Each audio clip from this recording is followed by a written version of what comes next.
15 may Beynəlxalq Ailə Günü münasibətilə Suraxanı rayonunda nümunəvi ailələr ziyarət olunub. Suraxanı rayon İcra Hakimiyyəti başçısı yanında məişət zorakılığının qarşısının alınması sahəsində monitorinq və əlaqələndirmə qrupunun və bələdiyyələrdə yaradılmış gender məsələləri və məişət zorakılığı ilə mübarizəyə dair komissiyanın üzvlərinin iştirakı ilə keçirilən görüşlər zamanı ailə dəyərlərinin cəmiyyətdə mühüm rolu, sağlam ailə münasibətlərinin formalaşdırılması, qarşılıqlı hörmət və qayğının əhəmiyyəti vurğulanıb. Bildirilib ki, ailə institutunun möhkəmləndirilməsi, ailələrdə sağlam mənəvi mühitin qorunması və məişət zorakılığının qarşısının alınması istiqamətində maarifləndirici tədbirlərin davam etdirilməsi xüsusi önəm daşıyır.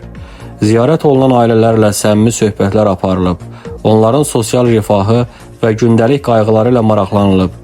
Ailələr göstərilən diqqət və qayğıya görə minnətdarlıqlarını ifadə ediblər.